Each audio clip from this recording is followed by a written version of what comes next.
TUT Soshanguve as well. Kia, thank you very much for joining me. Just in brief, tell us why you're here today and what you're aiming at accomplishing.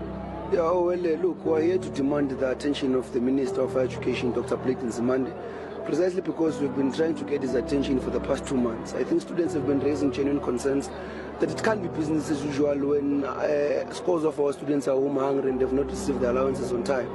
A company was appointed to facilitate money of the poor and the vulnerable called Izaka.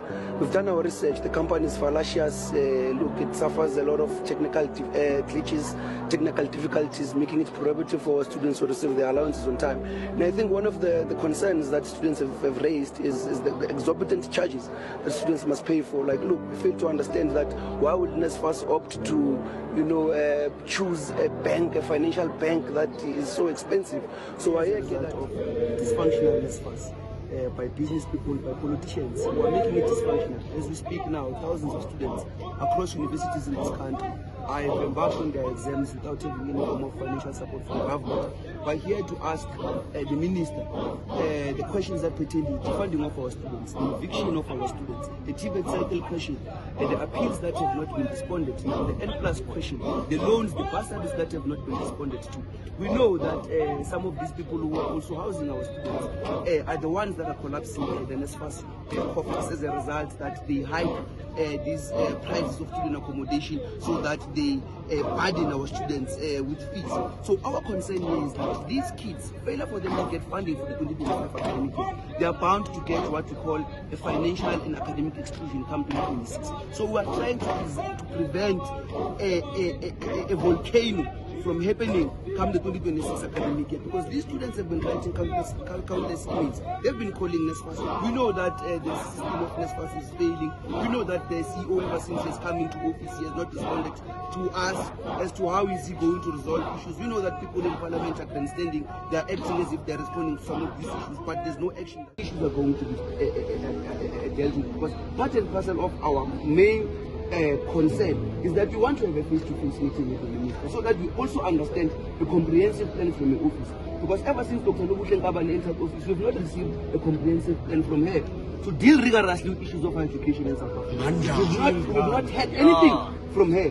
We've not had anything from her. In actual fact, we are also questioning the appointments there at Nsfas. Because we saw that what happened with these sit-up board appointments just a few weeks ago, which is a public a discussion, by the way, it's not a secret. So we are also questioning the credibility and the caliber of those people who are presiding over that institution, because we believe that that institution is made to be like that deliberately. It's dysfunctional deliberately. Politicians and government officials are making that institution deliberately. So our concerns here and our demands, first in this memorandum, we want to have a face-to-face meeting with the minister so that she gives us a comprehensive plan to deal with these issues. We're not here to higher education and training. Ours is very clear, comrades.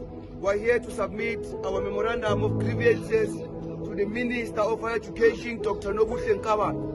I think our issues, comrades, don't need us to speak a lot of English, because we've been speaking a lot of English. We've sat in many meetings in our universities. We've sat with university officials where we spoke a lot of English, comrades. We're not here to speak a lot of English, comrades. We want our issues of Nsfas to be resolved, comrades. Family. Welcome once again to the Forum for the Marginalized. Sure. My heart is throbbing with excitement. I am your host, Nsfas, and it is good to have you back. By the way, if you haven't subscribed, please do so. Please click, please share, please like. Send to your neighbor and your friends and your family. And can we just spread the word, because there's a lot that we actually need to do as a country. And today I am I don't know whether I need to ululate. If I could, I would. Yeah, you can do that. You can do that. You can do that. I'm as if I could. I could. Yeah. But we are going to be discussing a very important issue that is actually facing most and thousands of students in this Yeah. country. The issue of Nsfas. At face value, it is misunderstood, Yeah. but the deeper intricacies of the challenges that are existing, they need to be given enough expression. Yeah. And I am joined by one of those young leaders. Yeah. My goodness. I have been waiting for quite some time to actually have a discussion with you. Yeah. His name is Keamogetswe Masike. He is the president of the South African Student Federation. At some point in May, they actually staged a protest in Cape Town. Yeah. Yeah. No, it was in actual fact a demonstration that happened in June. In June? Yes. Okay. Yes. And within that, there are certain issues that you wanted to voice to the fore Yes. that pertains to Nsfas. Yes. And those issues, even now, they're still persisting. Of course. And you have been relentless as a leader Yes. to say without fear or favor, Of course. something has got to give. Of course. We've look. It's very painful. I think the Nsfas issue, to some of us, it's very close to our hearts because look, we are beneficiaries of the system. Nsfas funded my first diploma, and I really understand what it means to a child like me, coming from a very poor family in a township called Kwatemite Springs. Coming from a background where I'm raised by a grandmother who depends on social assistance from government, a mother who also tries to make ends meet. I really know what it meant at the time. So, of course, we engaged in politics when we tapped into the spaces of higher learning. Became activists.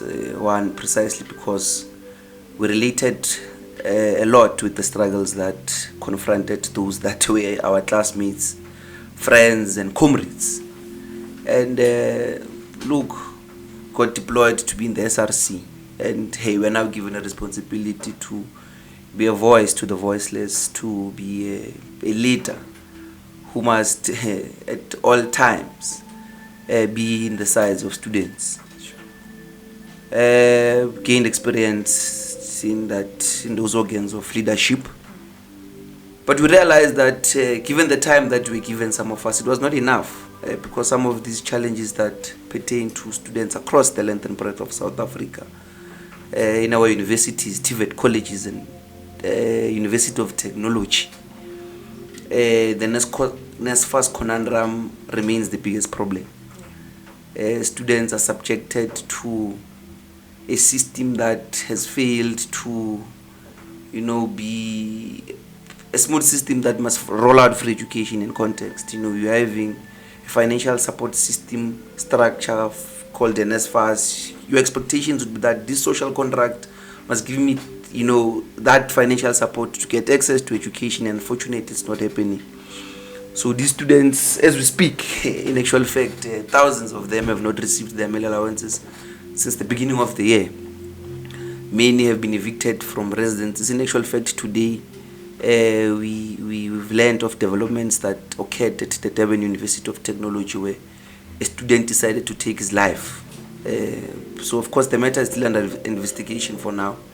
We're still learning of the developments of what might have led to him taking his own life. But those that are around him and close to him, friends, at res, have said to us some of the challenges that might pertain to Nsfas. The student comes from a poor family, comes from a poor background, there's no money at home, and he has not been receiving his allowances from Nsfas. So you can tell how many students here, are facing those challenges across the length and breadth of this country. And this Nsfas that is entrusted with this responsibility is not really coming on board. I think the posture of the discussion around Nsfas has always been technical. Yes. And, you know, in terms of now getting into the crux of the conversation, I just wanted you to express 3 pointers that you think are important that needs to be derived from this conversation. Taking into cognizance what you just said. Yes. Just 3 things that would be outstanding that you want people to take away from this discussion. Look, 3 things is that government must take accountability of the crisis in the country now. 1, in the higher education sector, where we are having all these cases that pertains to challenges that confront young people. The Nsfas conundrum, to a point that because I'm a young person, the unemployment issue. Government must take accountability that there's a bomb that is going to strike in the country, and young people are going to organize themselves. Young people are already mobilized. They are mobilizing themselves. They're mobilizing themselves as we speak, because there's no leadership. Those that were entrusted with the responsibility to make sure that they respond to social problems of our people, they are not doing that. So a bomb is going to strike. The minister must take into cognizance that he's leading a sector that in future it might be difficult for him to control. Parents as well must also play a role, because we feel that parents have neglected some of these things that we undergo as young people in our universities. These students come from different angles of the country. There's a child who's studying in Gauteng now who comes from KZN. And there's when you interact, because you interact with them on a daily basis, you are able to trace between the lines that there's a disconnection between the parent and the student. So we are also urging our parents as well, our mothers, that they need to also play a role in making sure that they deal with the mental issue crisis as well, which is a problem, is a pandemic as we speak. Because many students are undergoing challenges of mental health. Many of them cannot even cope because of the association as well, the proximity, the friendship. Others can't even express themselves. Others find it difficult to be vocal about some of the challenges that they undergo as young people. So they happen to deal with those particular issues in different approaches. Suicide, drugs, alcohol, and many other wrong things. Yeah. So we urge parents to be much more involved in the academic project of their children. And of course, government must take accountability. Young people need to also take this life thing serious. They need to take. I personally believe that young people must start also. I know there's a lack of interest from young people. Young people are saying that they are not interested in this politics because this political system is corrupt. You're having leaders there in parliament who are sleeping and who are old, and they are not interested because there's a lot of corruption scandals as well, where you see people just stealing. People are stealing, and young people are saying, no, we don't want to form part of these things. But I personally believe that politics is one of the most important spheres where I personally think that young people need to start engaging in extensively, because politics determine our lives. They control how we behave and relate with each other. And we can't neglect that space because we have a country to lead. We have society, communities, townships and villages that we need to go and make sure that we build. And I personally believe that we can only do that or achieve that if we're actively engaged in politics. So young people need to also start tapping into that space so that we can organize ourselves, so that we can exchange notes on what is to be done. Sure. If we find ourselves in a situation where there's no direction in the education system of South Africa, there's no direction in the economic projection of where the country seeks to see itself, There's no clarity around the unemployment question, the teenage pregnancy, the graduate unemployment, the historic debt question, the water scarcity, the electricity scarcity, the standards of living of our people. Yeah. What is to be done if our people are still subject to poverty? If our people, 30 years into democracy, still find it difficult to get jobs, sustainable jobs, and not just internships. Jobs that are meaningful, jobs that are sustainable.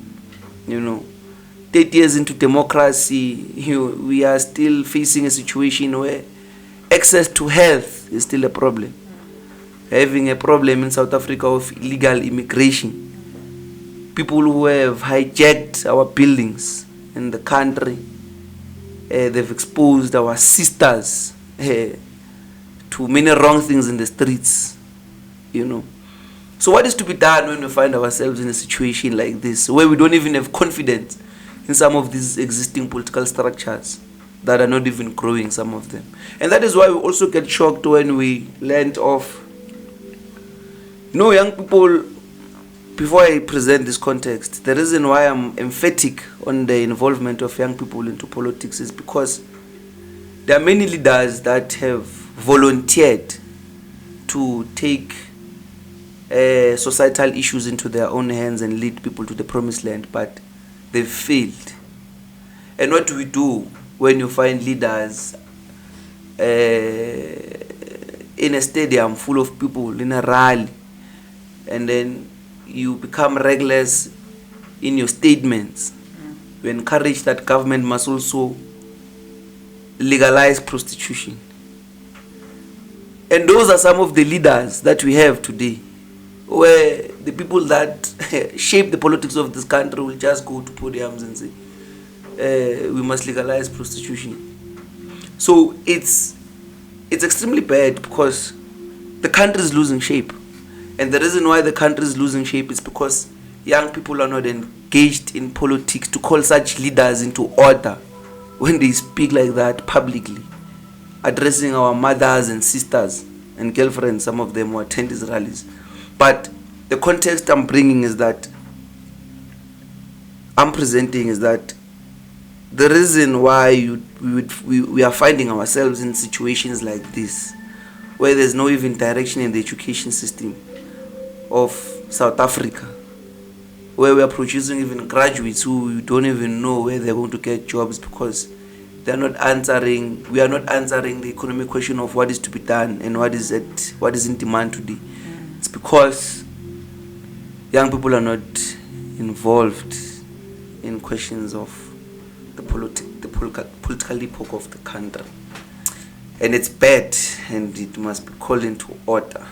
I know that you actually highlighted certain scenarios with regards to the struggles of students that are solely dependent on Nsfas funding. Yes. I needed us to actually touch on that because I think people do not realize the ramification of this particular challenge. Yes. And that you are saying that if it's not dealt with properly, there's a lot that will happen. Yes. But it also transcends into the quality as well of the service that we are actually getting from the so-called people that are supposed to be accountable. Yes, of course. Of the very same institution that is there to sort of better the lives, if they call it, of those that are marginalized. So I wanted just a few scenarios. Take me through just the struggles, the lives, the journey of somebody that is moving from Eastern Cape and coming here to study and finding themselves with nowhere to go. It's very painful because we deal with those cases on a daily basis. It's very painful to receive a call at 12 midnight from a young woman who would call you crying and saying that she's being evicted from res. And she's not evicted because she's not performing well academically. In actual fact, you'd find that many of these students who come from distant provinces, rural areas of this country, are the best performing students academically. But due to the financial support, of course from government and from home, because parents are unemployed, parents are domestic workers, mama is a cleaner, father is a garden boy somewhere, and there's no financial capacity to assist the child to get free education in South Africa. It becomes difficult for that child to even graduate, because many of them, they even drop out in the process. Many of them surrender their dreams and aspirations of becoming young, successful entrepreneurs and businessmen and women as a result of this dysfunctional system called the Nsfas. So we're saying that Nsfas as a parent has failed dismally to answer dreams and aspirations of black young men and women in South Africa. And we find ourselves in a situation where potential scientists, best SCs that the country was yet to produce in the future, those dreams and aspirations have gone to townships and to the labor market that exchanges currency in a form of the cheap labor that they supply, or whatever the case may be in those. Because young people today, because of the survival question as well, they need to survive, they need to eat, they need to pay rent, they need to support parents, they need to support siblings who are in high schools. So they end up resorting to these jobs which are not sustainable and are not permanent, because they're given 3 months contracts and 6 months contracts there. After 6 months they tell you that you are fired, the job is no longer there. You have rent, you have bills, you have all these things that you need to take care of. You have qualifications. By the way, you have a cum laude at home, it's decorating there. You apply for jobs, you are invited for interviews, and it's very difficult for you to get a job. And I can tell you, these are the realities that confront young people in this country. Not unless perhaps we are not in touch. But I can tell you for a fact and for free that young people are undergoing a lot of challenges. And that is why I was saying that people must be held accountable. Government must be held accountable. This administration of the day must be held accountable. And it's very painful. It's very, very painful. In particular, that we want to even narrow it down to this Nsfas thing. Exactly. Because this Nsfas thing is the foundation of the problems that exist today. Many might want to even applaud the scheme that it has produced statistics. 15 million, you must applaud them. And I even made an example earlier when I said, these people want to lie publicly when they speak about these statistics, that Nsfas has funded over 15 million young black graduates. The technicality part of the technicality part. Yes. Where are they? Where are they? Because many of them don't have jobs as we speak. Many of them are retrenched. Many of them had beautiful houses and cars. But where are they today? Because the unemployment rate in South Africa is rising rapidly on a daily basis. And I can tell you, many of those people who use Nsfas, that Nsfas wants to claim and say 15 million people are jobless today. And the reason why we also want to fight them when they present these statistics, it's because it's like being in a classroom when a teacher says that there are 40 students today that were present in class. But some of us out of the 40, We know what they go through. We know the bigger problem beyond the stats. That out of the 40, 38, name by name, ID number by ID number, address by address, we know what they go through. So these teachers want to say, no, these kids were present in class today and they've made it to school, but they don't understand what those students have to go through to get to class.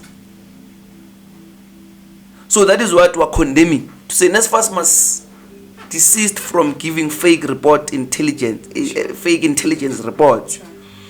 That out of 1 million students that we are funding, 900,000 have received their allowances. It's a lie. Because as we speak till today, I can tell you thousands of students have not received their allowances. Many are defunded. Many have applied during the beginning of the academic year on whatever window. Don't even care about such things because you don't believe that there must be a segregation. Why must there be a window that says that there are students that must apply for universities and TVETs and then you want to separate the two? It's one sector. Open the window for everyone. And this is what we've been presenting because we said to them, many of them are even doctors and they're presiding over these difficult and complex departments. And we don't mind. You can come, some of us, and advise them on how to do their job. That is what we've said to them. Many of them are even doctors. But they are clueless on what to do. So, the inefficiencies with regards to the system itself.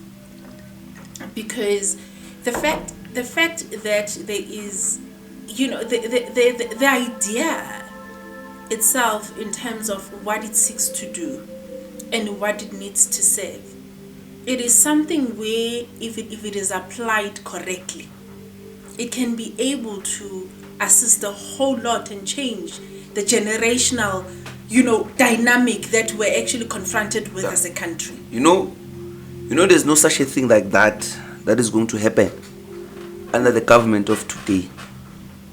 And the reason why I'm saying this is because, Nsfas had an office in Cape Town where they were paying rent of 500,000, if I'm not mistaken. And they had to move from that office to get a much more expensive office next to the Rockefeller Hotel in Cape Town, where they are paying today 2 million. And there's no justification on why they're paying that rent of 2 million there. Because they'll always want to justify themselves to say, we are incapacitated because we don't have financial support. The money that we're getting from Treasury, the money that we're getting from the department or the ministry, whatever the case may be, it's not enough. And we're saying that that's a lie. For you to pay 2 million. Yeah, just for rent. Yeah. So there's no such a thing. And in Cape Town. Yeah, in Cape Town. So there's no such a thing that if made correctly, it could have been done long ago. Sure. Yeah. The Nsfas system could have been done long ago if government was only intentional about making sure that the rollout of free education in South Africa does not have any form of glitches.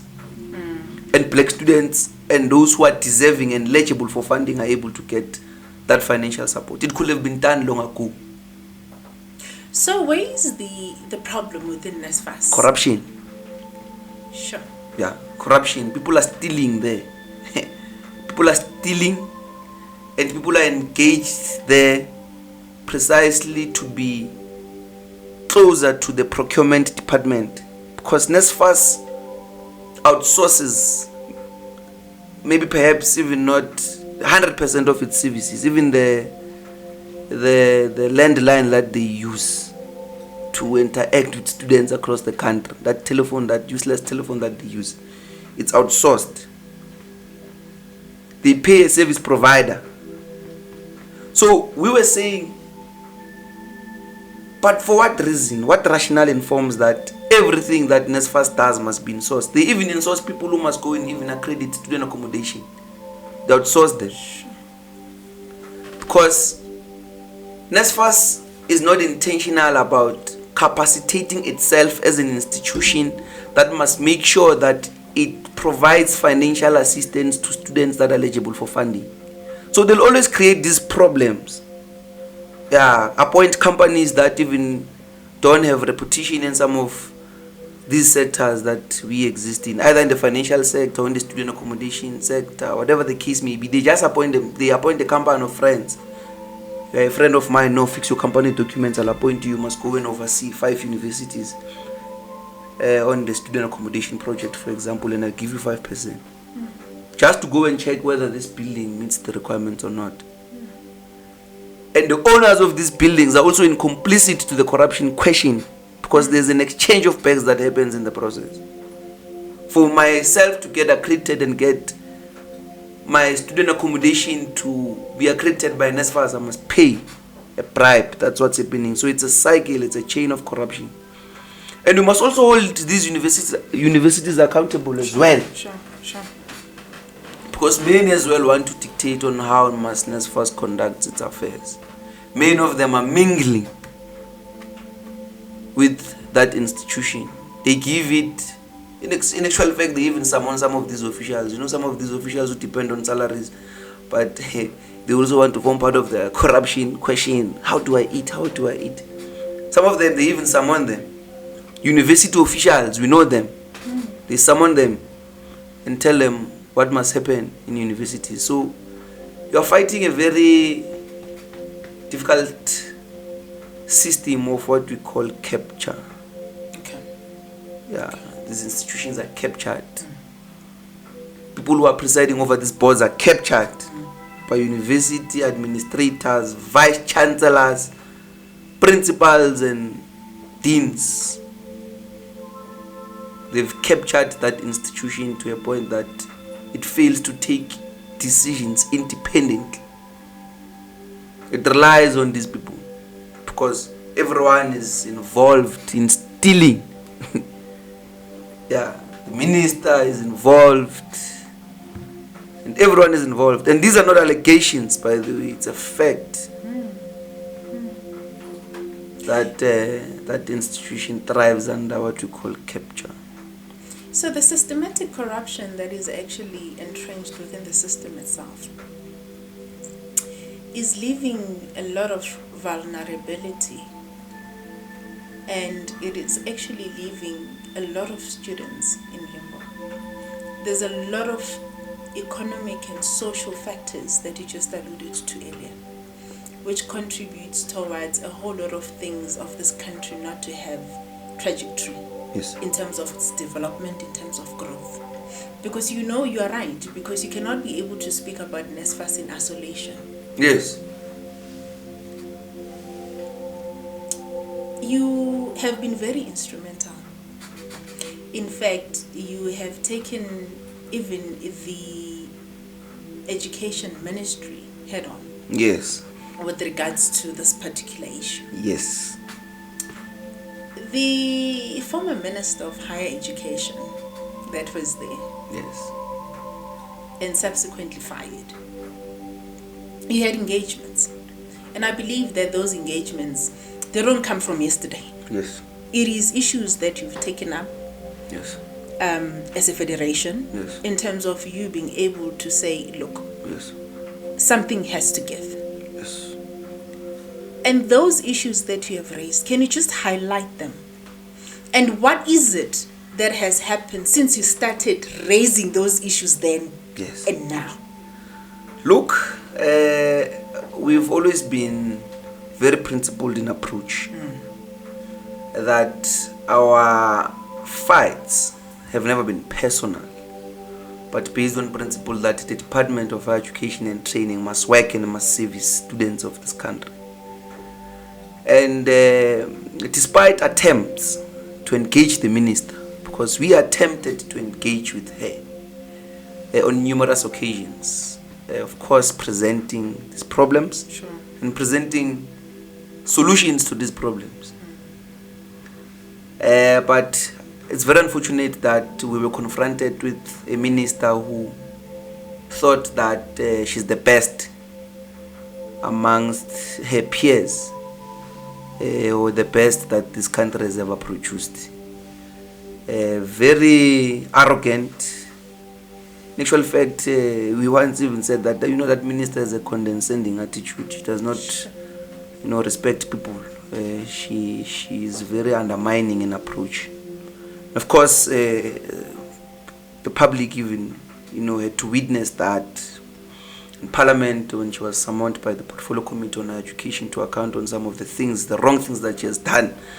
She undermined Parliament as the highest making body. We are tempted to engage Nobuhle Nkabane. We wrote countless letters conveying concerns that pertain to Nsfas, the defunding of students, the divide cycle question, the registration data of templates, the eviction of students, the living conditions, the unpaid allowances, the outstanding payments. Many of these problems, many of these concerns, they are many, you can't name all of them. But we tried to engage the minister. Minister, this is what's happening. You are new, and some of these problems might be inherited problems because we understand the sector maybe even better than you. And we can tell you that those that presided over this department can also be held accountable because you are going to preside over, or we are presiding over a minister that has these existing problems.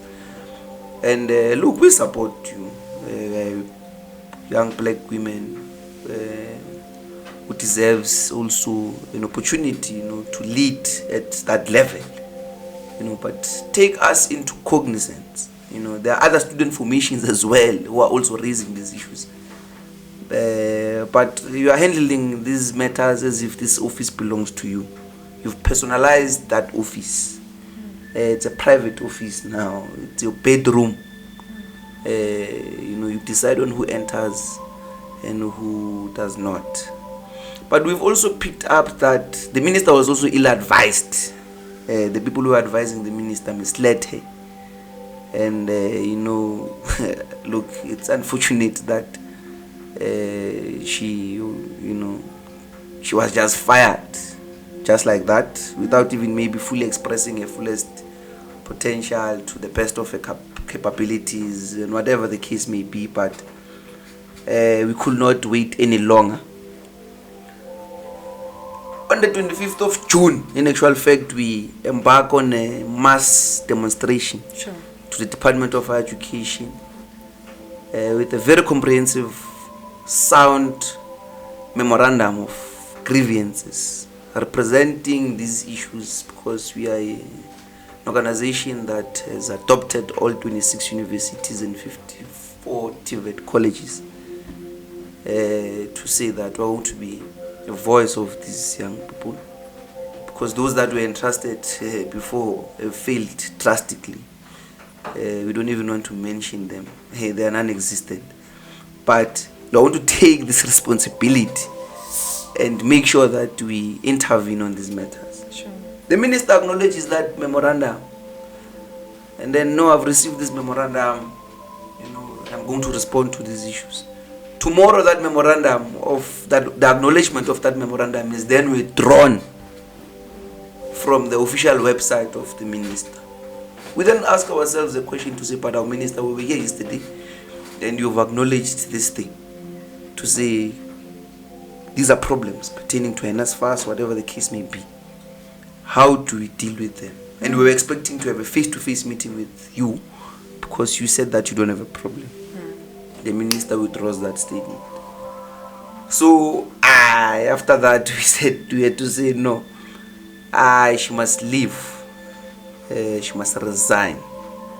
And I can tell you, we made sure that the minister does not get benefits of her birthday. Because when you are working for government, on your birthday you get a bonus. So she did not get a bonus, so we had to make sure that she does not get a bonus. And then she was removed. But no strings attached. She's young, she can still come back. But she must understand that when you're a public servant and when you've taken an oath of office, you've solemnly declared that I am going to represent citizens of South Africa, not your kids and your family and your relatives. And you must be humble, and you must self-respect other people, and other people will do that. You must respect student leadership. You must respect students, in particular in the sector. You must respect them. You must afford them that opportunity to engage you, criticize you where it's necessary, because sometimes the mistake that politicians do is that they are not friendly. The reception to criticism is not friendly. So whenever you criticize, you'll always be perceived as one who always personally attacks them. But sometimes taken personally. But sometimes positive criticism is necessary in order for us to be able to deliver services to our people. So when you criticize you, sometimes it's not like we are, and it's also not a sign of weakness. You know, sometimes when you say that I've done a mistake as a human being, it's not to suggest that you are weak, but it is to also acknowledge that you are also a human being, and you learn as you go. So she failed to apply the simple basics of humanity, Ubuntu, and where to deal with her. And we've even cautioned the new minister now, Buti Manamela, because we believe that we are not expecting a miracle from him, because he's been in the sector. He's been a deputy minister for over 10 years now. He understands the sector broadly. He understands the challenges, both in the training and vocational training, the TVET sector, and universities and University of Technology, because he served with the former outgone minister, Dr. Blade Nzimande. He was there in that field administration of Blade. So he's not someone that we expect miracles. We expect action from him. And we've also said to him, if he does not act, we are going to call for his hit. Because he must not assume that we are ANC aligned comrades. Just because we're in the ANC and he's a minister of the ANC, he must be protected even when he's doing wrong things. Sure. We're not going to do that. We're going to hold him accountable. And he must not even attempt to ignore the fact of the existence of the federation and the sector, because some of these people, because they capture these small organizations, they give them money and then they think that they can try that with us. It's not going to happen. We will not compromise the future and the education of black students. There was a recent engagement that actually took place when the new minister took over. And I believe that it was an attempt for him to be able to start now positioning his train of thought in terms of how he's looking at broader issues that relates to higher education. Yes. And Nsfas was also key in terms of how he was looking at it and looking at how there will be intervention with regards to perhaps maybe remedying certain situations or things that has happened before. The statement that he made in that particular recent engagement that you are also part of. Yes. Did it resonate with what you have been raising before? No. In actual fact, the minister escaped with murder there. I forgot to mention. He escaped with murder.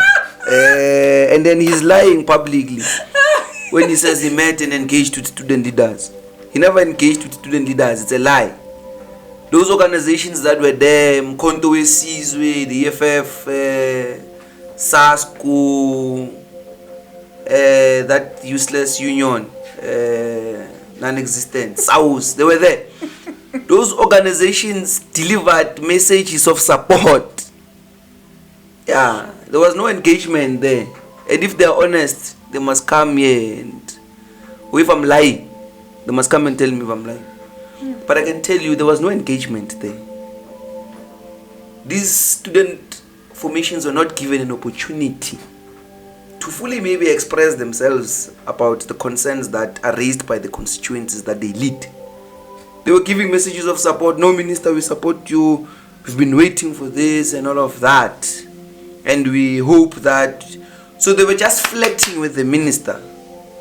They were not really,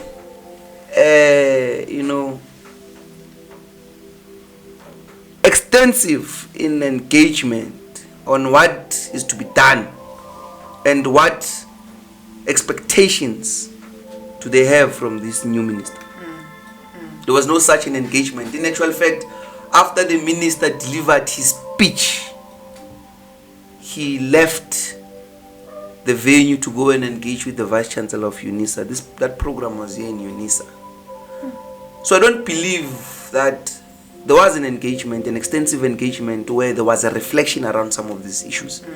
Student organizations that maybe perhaps might have said they are lying publicly to their constituencies, and their constituencies must know them of who they are. But there was no engagement. But I personally believe it was also a staged program, because you are having this new minister now that you must decorate as well, so that when it appears publicly, the public then sees this new minister as someone who's, this minister is going to assist us, this minister is going to deal with these issues, and even the people in his office, maybe perhaps learning from the shortfalls or shortcomings of the outgone minister, tracing where she could have done things better and where she did not do well. They are able to reflect around those issues. So the minister did not engage students. No, let's engage students. So it's a staged program of the minister that must then give the public that no, the minister in actual fact he has an open door policy with student leaders, whereas it's just a formality. But there's no dialogue around the question of what is to be done. And I can tell you, there was no engagement. In actual fact, when the minister went for, he had a media briefing, just to also express that they are engaged with student leaders. We released the statement same time. That the minister is actually, he shows that he's disconnected to some of these issues that confront students. And we were very disappointed to hear him even saying that he met and engaged. There was no engagement. And some of us there, because some of these comrades there, they don't like us. Whenever we get there, they always want to caucus us first on the sides. Comrades, this is how we're going to do this thing. Please, man. We were not even given an opportunity to express our feelings to the minister. Because the minister must be engaged honestly and openly. That is the government that we are looking for. The minister must not be misled. Because he's going to do mistakes. So the role of student leadership and student activists is to engage the minister honestly and tell the minister the true reflection of what's happening in the ground. They must not flirt with the minister on the basis that they want to enjoy a proximity to the minister and be favorite kids of the minister. No, the minister, they must engage the minister openly and honestly, so that the minister is able to really understand what is expected from him, so that at least we are able to register progress. But that should be a case for concern, isn't it? Yeah, it is. Because just at the outset, in terms of him taking over this responsibility, yes, there is this posture. Yes. In which the same posture was there with the previous minister. Sure. And with Dr. Blade, I don't even want to go through that. Sure. And at the center, in the heart of it all, is the future. Yes. And the future is the youth. Young people. And therefore, that should have dictated the posture of the conversation. Yes. And if we are saying that that was just a parade. Yes, it was. It was a parade. then the underlying issues and the core issues that are actually existing, how and where are they going to find an expression? You know, I think young people of Burkina Faso and Libya have actually demonstrated on what is the role of young people. Young people in Burkina Faso have taken matters into their own hands. So that now this government that has failed after so many years, our lives are still the same. There's no change, there's no improvement. Our standard of living is still the same. What do we do? They went to the streets. So I personally believe, now, or maybe perhaps I'm wrong, that those that maybe perhaps might say, no, I think we need to engage in a library and write ideas, and maybe we don't have a problem, to engage in intellectual labor. There's nothing wrong. In actual fact, it builds you as a human being because you're able to, expand in your thinking and in your approach, on how you handle and deal with certain issues. But I believe that picket lines are necessary and they are important. And that is why even today we released the statement to say, young people, because university administrators are failing you, picket, organize yourselves in residences. Close these residences, close these universities, these centers of commodity, because I think that is also one thing which I think it's important to mention, that universities are no longer public institutions that have the interests of our people at heart. The reason why I'm saying this is because fees are exorbitant. Having thousands and thousands of graduates in South Africa who are historically indebted. Thousands of these students have not yet received what we call their graduate certificates because of the historic debt question. It means that they can't go and look for jobs. It means they can't do anything, and precisely because they can't pay these universities money that they owe them. So what is to be done when we find ourselves in a situation like this? And that is why I was saying that we must consult our people.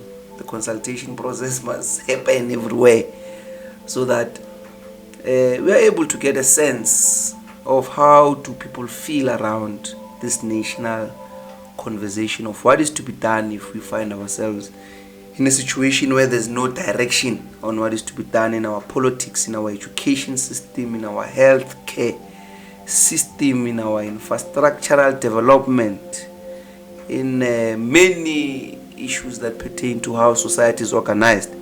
What is to be done? Because it seems like we find ourselves in a situation where people don't know what to do. So I personally still maintain that picket lines are important. We need to go and organize ourselves as young people so that we are able to constitute what we call our youth charter. A youth charter will be like the Freedom Charter. The Freedom Charter, it's still a holy Bible that even those that who call themselves revolutionists still refer to say, the land will belong to the people that work, and whatever the case may be, Mhlaba will belong to. Yeah, so I'm saying ourselves as well as young people, we need to go and form what we call a youth charter that must drive the future of young people in South Africa, and we must not betray it, because Frantz Fanon says that each generation must identify its own mission. It's either we fulfill it or we betray it. So just like how the Freedom Charter was adopted to guide on the question of what is to be done in terms of the democratic question of South Africa and the politics, we need to go and form what we call a youth charter as young people in South Africa spread across different provinces, regions, sub-regions, communities, townships, villages, and taverns, high schools, churches, young people who are in business, professionals, graduates, those who are absorbed in drugs. We need to have a national dialogue on what is to be done, so that we form a youth charter and we take the country forward. Because we can't just donate our lives to these old people, then Parliament to decide our future as young people. I think we've done that for the longest of time. Whatever that is happening there, it's just a show of celebrities who are not in charge with the realities of our people on the ground. The only obsession is to steal state resources, live life of opulence, smoke bubblies with friends and girlfriends, Sure. while our people suffer poverty, malnutrition, and a denial to access to many social services that they deserve. So I personally think that we need to work around that, and we take it from there, and we need to organize as well from different corners. Personally believe that the perspective must also be driven by people who are young people who also have, you know, politicians also have this hostile reception around people who don't have who are not inclined politically. They always undermine those people. You does not know Oliver Tambo. You don't know who was Chris Hani. And because we're living now, the industrialization that is happening, new developments, this technology that is also taking over, a new set of skills is born every single day. You must not be hostile to young people who are creatives in their own spaces and might want to also contribute in this national dialogue. Because I think the reason why also young people are hostile to these politicians who want to sing alone and drink alone, not to drink cold drink. They always think that no, these people are just, a group of people, comrades, and then they are Tina. It means we are not invited in their space. So I'm trying to say these young people as well must be invited in the spaces. Young men who are playing soccer in Malukishin, who use soccer and sports as an escape to societal pressure and challenges. They must be mobilized. Young people who come from prisons, who were convicted of crimes that they did not even commit. Young men and women who served time in prisons, went under rehabilitation. They got to learn a new set of skills in the correctional center. Many of them are plumbers, welders, engineers. And they're in wilderness. Many of them are even lawyers. Many of them are even doctors. We need to utilize those young people who come from those particular sectors to contribute in the question on what is to be done. Young people who were rehabilitated of drugs, relapsed, went back to rehab, and they came back and they formed small businesses in our communities, car wash businesses, fruits and vegetables businesses, with qualifications, by the way, because we must also not think that young people who are smoking drugs are those that did not go to school. There are those that have went to school, who are, graduates, political analysts, that we were robbed, economists, chartered accountants. So the socio-economic challenges that are actually facing the youth. The despondency that is arising from the frustration that is being felt by the youth. Yes. In terms of being able to stand up. I wanted to actually zoom into the Federation. There are certain key principles of the Federation that you've stuck by. And in those principles, the youth Yes. is the one that is finding an expression. Yes. I want us to look into that when we're now summarizing our discussion. The intricate role that it's playing in intervening into the space of higher education. From what you are saying, you are involved in chaos. And chaos sometimes needs sanity, Yeah. and sometimes it needs something else. Yeah. Where are we, or where are you with regards to the South African Student Federation in this chaos? Yeah. You know the South African Student Federation is a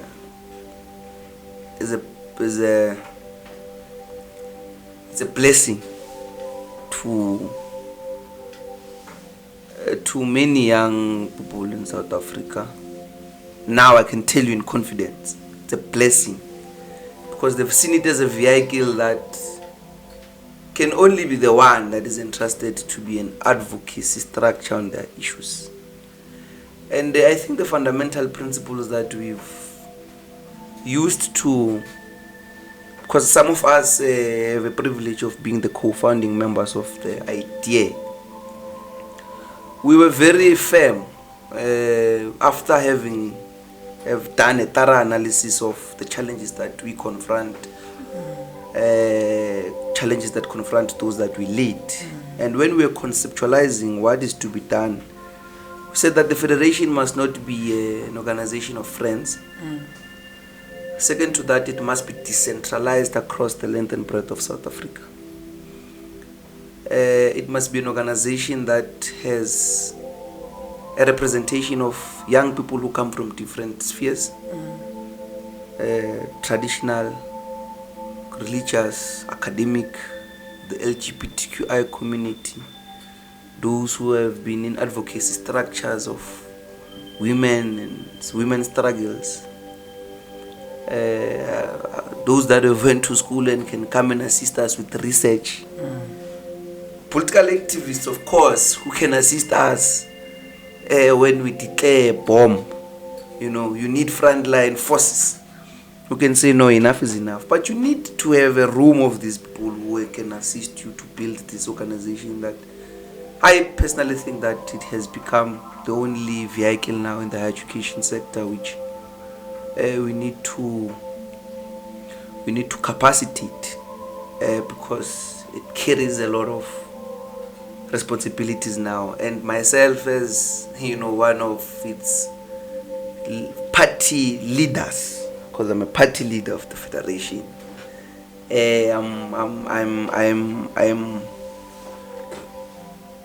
I'm at a place where I need to put people first before I put myself first. So I'm not going to be here and say, no, I'm stressed and overwhelmed because there's pressure. I think one thing that I've done thus far was to put my feelings aside, was to put my emotions aside, was to put how I feel about personal issues that pertain to me as a human being as well aside. And I've said that the priority here is students. That is why we can even wake up at 3 a.m. and go and assist students who are evicted at res. And we don't see any problem with that or complain, because we are servants of these people, and for the little time that we are given to serve in this organization, because it does not belong to us. Sure. belongs to students of South Africa. When they decide or declare one day and say, no, we no longer want you, you no longer represent us properly, you are guided by wrong things now, I personally will leave the space, because I understand that it's not about me, but it's about the bigger objective of what we need to achieve. So, but yeah, we do undergo a lot of challenges, of course, as activists who are in the front line. We are paged left, right, and center. There are doors that will eventually close for you because you are now speaking a language that people don't want to hear. I mean, when you challenge, when you speak about corruption and you are unapologetic, and you know, you are holding people accountable, you are bound to be paged. You are bound to be even isolated from even some opportunities that must also assist you as a human being to grow and elevate. Because I also come from a poor background. Let alone the fact that I also have my personal goals. Sure. I want to have a PhD before the age of 30, and maybe perhaps the dream is to go and do it abroad in England. Those are my personal goals, it's personal achievements that I want to. So I also have that in place, you know. I also have a spiritual space that I need to preserve, you know. So you find yourself being conflicted in many of these things, and you find yourself being disorderly because you are dealing with societal problems that might bounce you left, right, and center, and then it becomes difficult for you to, you know, sometimes you have to wake up at 4 to go and close the university because students there are crying. So we try by all means necessary to remain focused, to remain disciplined, and to make sure that we deliver to the best of our potential for the revolution to continue. So let's still have our discussion with solutions. Yes. Because I think in all, there's a saying that says nothing is impossible. It is the willingness that has to come to the fore for things to be made possible. Yes. Solutions in the higher education space. Because I think, you know, we're too quick to bash. Sure. And when somebody says, then come with solutions, that's where we are thinking that we need to be able to now start thinking. Of course. You have solutions. And Yes. you've been saying these are the solutions. Yes. Can you articulate them before we close? 1, decentralize the National Financial Aid Scheme to provincial, not provincial, what am I saying? To provinces. Yeah, to provinces, so that students are able to reach out properly. You know, they must not struggle to get their issues resolved. I think I must be simple in this, context. I must not try to decentralize these offices so that these kids are able to, have access to any support that they might need. Because the advantage that the students at Cape Town have is that when they're having problems at the UCT, they can just walk in there at Nsfas and the issues are resolved. That is why you'll never hear any noise coming from that side. So there's no walk-in centers in There are no walk-in centers, even in our universities. There are no walk-in centers. In actual fact, those officials were removed for some funny reasons that some of us still fail to understand till today. But we believe that even on campuses, you need to have a section of officials who are on standby, who can deal with issues of students. So It's not there. So Kia, what are students? What do they do? You are in a situation where there's nothing that you can do, but you need assistance. They write emails to Cape Town.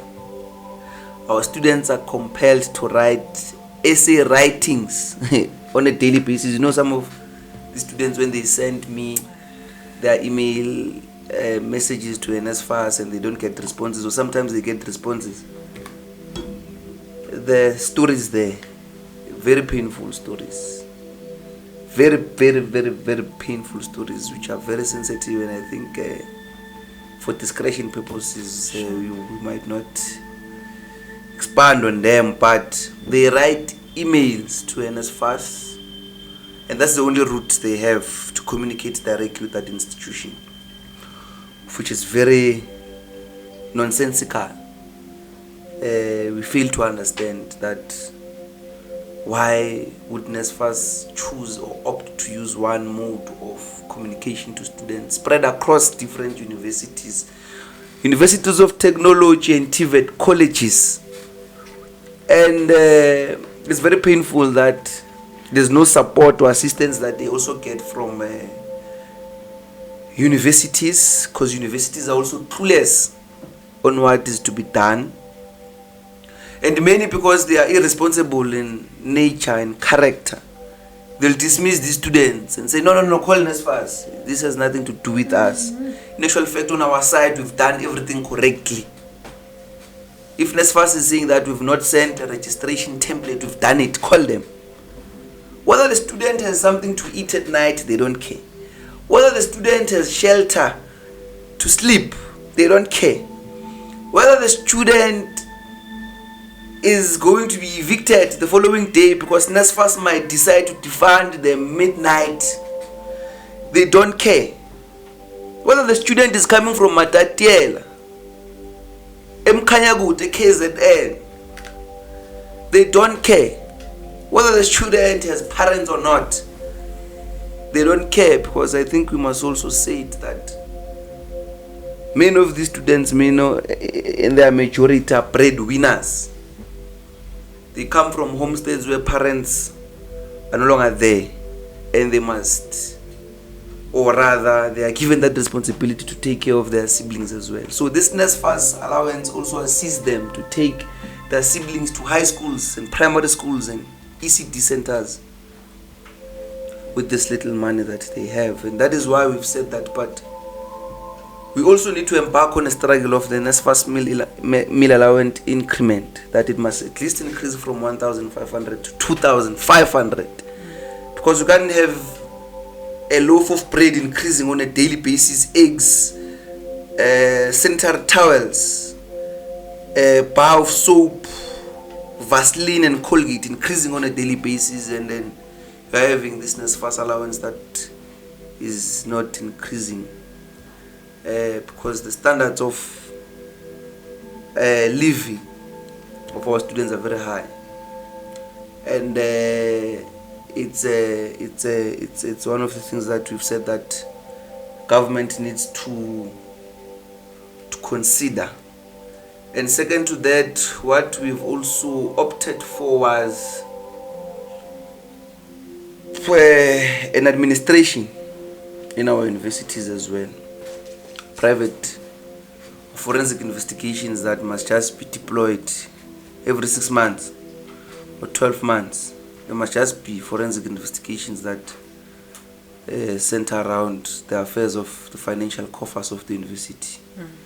The paperwork, the invoices that are claimed, because there's also universities that are claiming money that is above what they should be claiming from Nsfas, of which sometimes when you want to balance the narrative, you might want to see that Nsfas as well is being robbed by these universities claiming money. So it's a vicious cycle. Yes. So you need to deploy, the SIU must play a critical role on a daily basis in making sure that it delves deeper in its scope of work in terms of investigating these universities, and even do lifestyle audits of officials. Yeah, lifestyle audits of directors and vice chancellors and council members of these universities. Yeah, they must go into thorough lifestyle audits, because I can tell you something is not making sense. And of course, Parliament must also remain integral. Must be an integral player in making sure that it conducts a transparent oversight. We don't want people who will do oversights that are false on the basis that they enjoy a relationship with some of these people who have captured these universities. So they must be honest, because we want to expose them. So Parliament must play that role and make sure that it holds people accountable. It holds vice chancellors accountable. It holds chief financial officers accountable, registrars of these universities accountable. It holds members of council accountable, so that it also assists us in the process of shaping the politics in these universities. Because sometimes the challenges that we are confronted with in these universities also pertain to the conduct of officials. You know, within how those institutions they peddle in the space. So we need to work around a much more meaningful engagement in terms of our involvement in that sector. Parents as well, you know, they need to play a role. You know, we need to have these petitions, man, flying around. We need to have a voice on what is to be done. Must not expect only good results at the end of the academic year, but you don't understand what your child is undergone throughout the year. Because some parents might want to run a risk of holding their kids accountable for failing to perform well academically, but having neglected the fact that it was not easy. So they need to play a role as well in assisting student leadership as well, because if you understand how society is organized, you also need that part of, you know, we need parents as well. Because it starts from home. Nabafundis as well, pastors. Churches must start also playing a role. Because there's this thing that says, no, man, you must go to school. And then whatever that happens there, it's none of our business, but you must go there. We must also be careful around such sentiments, because part and parcel of why young people are undergoing what we call mental health is that there's also pressure that comes from home, where parents have become too strict to certain questions that they can't even answer, and it has cornered young people to spaces of, you know, unbearable spaces where they can't even breathe. So yeah, we call upon many stakeholders to assist us in our advocacy for a free, fair and decolonized higher education system in South Africa. We are going to seal off our discussion with you wearing another hat, that is actually coming up. Yes. So we're taking off this hat. Yes. We are putting on another hat. Most definitely. And I must say, South Africans are intrigued. Yes. I heard somebody saying, "Raw, young lion, raw." Yes. There's forces in this life, and there's a force in life. Yes. The president. Thank you very much for having us, Siyabonga. The president, he's a force. Yes. Please watch the space. He's coming up. Another different hat. But for now, it has been love, peace. Subscribe, please. Click, share, like. Nsfas. Dango. Dango, Siyabonga.